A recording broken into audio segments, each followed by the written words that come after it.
Hürmetli vatandaş, bugünkü leksiyamızı başlayımız. Bugünkü leksiya demeyle bilen de sizlerle oturup buna ihtiyara paranlaştığım bir muhakeme değil. Bugün Çislak vatandaş 2022 yıl 9. ayının 6. günü.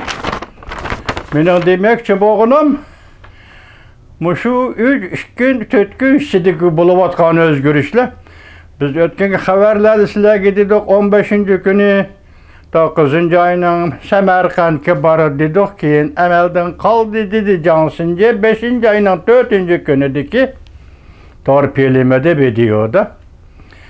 Onun kendiden andın Reis Xi Jinping Kazakstan'a ziyaret kıldı dedi. Biz bunu ihtimallıklı gördük. Mesela bunu Cansınca təhlil qılğanda 20. qurultay, 20. qurultayının aldı keyni, muşundaq vaqtda O'rta Asiya ziyareti, o qaldı əməliyyat Qazaqstan ziyareti degende biz bunu başqa noktadan təhlil qıldıq vatandaşım. Her kim özünün sözünü sözleydi de. Bu Cansınca siz biz təsəvvür qılıbatqan, siz biz qılıbatqan işlerden bütünlüğe xəbərsiz. Yani nimeden habersiz? Ben size dedim, yüzünüz haber taptınız o 8. ayının 31. günü. Uygur meselesi halkara sahnede, siyaset sahnesinde, ündeş belgesi dedik o. Bunu bu süpette, bu tarzda tahlil kılıştı. Cansınca bilsin mi, onu tahlil kılıştı halamaydı o. Hayran kalırsınız, yakında bir obzorçu var, şanganlık nime depti desiniz. Kişilik hukuk doğrusudur. Kişilik hukuk xilaflık kıldı değilse Birleşken Devletler Teşkilatı Michel Bachelet hanım Şangan'a kemme Şinjan'ın imiş kabardı. Gördünüz mü magetne? Vatandaş gördünüz mü magetne? Şangan'lık bir obzorçu davatı düşme bu ne? Koyup durayla bu ne? Şunu Cansınca kileyle endilikte ben Kazakistan'ı ziyaret kılıdı diye haberde Amerika vazda aldım. Bugün 5. ayının 6. günü Cansınca sözü mi deydi? Kazakistan'ı ziyaret kılışımı Natay'ın Reis Xi Jinping'ine deydi. Otur hesaplandı buna da 9. ayının 14. günü Kazakistan'ı ziyaret kıldı deyilgen şunu ama bunu ziyaret kılışım Natay'ın deydi. İsat bugün 6 olsun 9 gün badel etrafta 9 gün bari, 9 gün içinde nemi özgürlüş buldu, Xuda bildi bu ne? Bu haberlerin oturgu çıkışını ben size görsettim. 8. ayının 11. günü Angliya Qoqdaş geziti. Saudi Arabistan'ı ziyaret kıldı diye ötep gitti. 8. ayının 20. günü Amerika Qo'shma Shtatlar Volkuchisi geziti. Semerkant'ı ziyaret kılıdı dedi o aldığımızda. Bugün yani geldi. Amerika vazda Semerkant'ı ziyaret kıldı Xi Jinping diye söz haber. Bugün Amerika vaz yani geldi vatandaşım. Qarab turamanınca. Şundan keyin endilikte Xi Jinping Kazakistan'ı ziyaret kılıdı degan haberini asli Moskvadaki bir matbuat oturgu çıkarıp ondan keyin biz bu haberini ben bir torbiteden aldık vatandaş. Bu askertmegen gep. Moskva'da muşundak dedi demeyle özünün haberi aylandırıldı. Beri vergen gep bu ben bir torbiti diye. Xitay üçün bu nesle bərber qoy vatandaş ama muşundak değil biri Moskva'nın haberi, birisi Amerika'da Volkuch'ның haberi. Mesela Semerkant'ı ziyaret kıldı. Yani birisi Angliya Qoqdaş gezitinin haberi.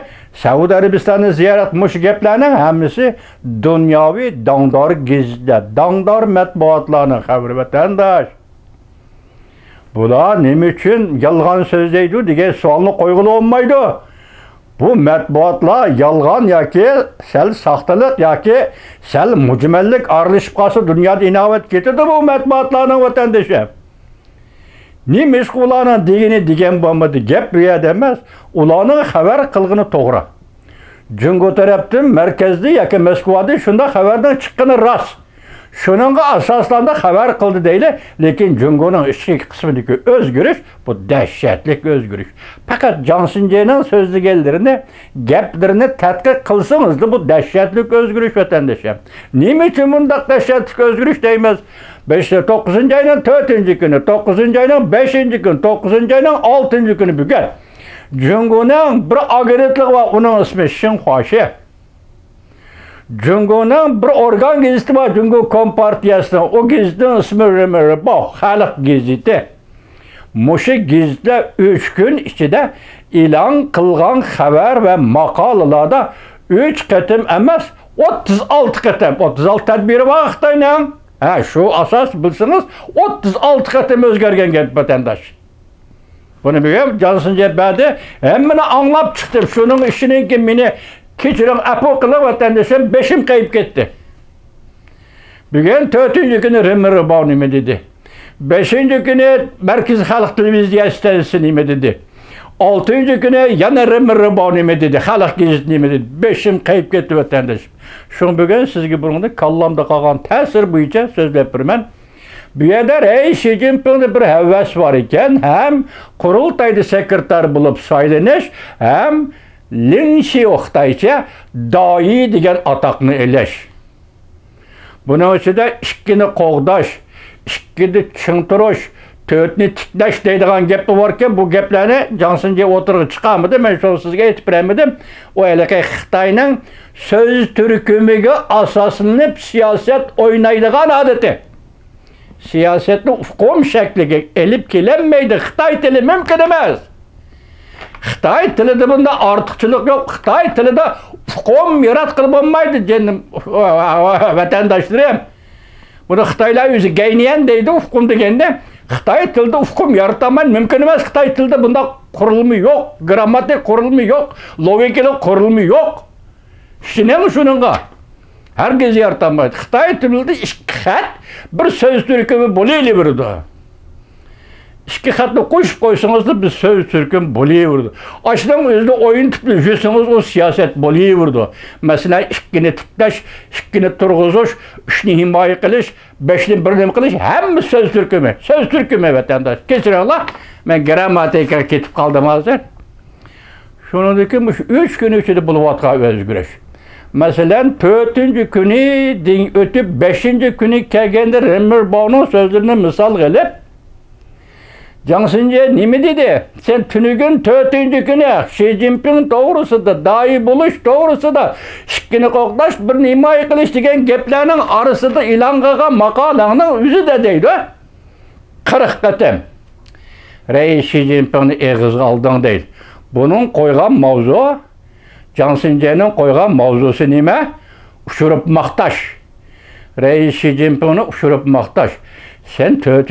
5. günü 40 qatim ismini eg'izga olding Xi Jinpingni. 6. günü bugün 9. ayının 6. günü kelganda Rımbırıbao Xi Jinpingning ismini bir qatimla. Nima gaplar bu vatandoshim? Demek bu yerdeki özgürlük sizni mi cümellleştirdi, bizni mi? Qo'g'dash gazetini mi? Vol ko'chisini mi? Moskva'nın matbuattırdı mı? Qalaymaqqonlashtirib atkan Jungu o'zi. Nimaga bunday qalaymaqqonlashtirdi? Bu çaqchaq olmasa. Sen Rımbırıbao Xinhua minda taqasan, o'zining davlat rahbarining inoat cho'kiladi. Ya bir eg'iz gapni qil, maqtash ya to'xtab qol. Ikkinchi qatim nimaga o'chirib Gap nerede? Gap hozir Jungo'da peshqadamlar, siyosiy gruppalar degan bilan Xi Jinping o'tirisida bo'layotgan huquq talashish vatandosh. Bir ay qoldi qurultayga, bir ay qoldi. Endi men turgan Qozog'iston sizlarga tahlil qildim. Samarqand qibasi bugun nima debdi? Vladimir Putin bilan ko'rishdi deb xabar berdi bugun Amerika ovozi.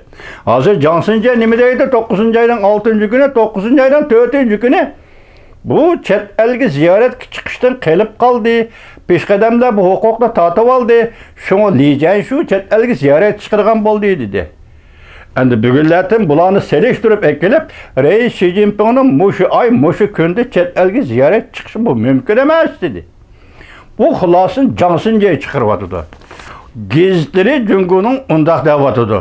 Anda Amerika ovozimi agishib degandek bundan keyin bir ikki parcha maqola e'lon qilib Samarqandga bordi. Prezident Vladimir Putin bilan ko'rishdi.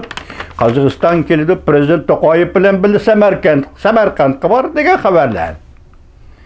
O'shanda gapga vatandosh Şuna endi ben mücmellikni sizge ayırıp ettim. Ayırıp etkendiken de ikkinchi leksiyamda Johnsonga nima dedi mavzularni sizlarga tadqiq qilib bermayapman. Sizlar bilan muhokama qilamiz.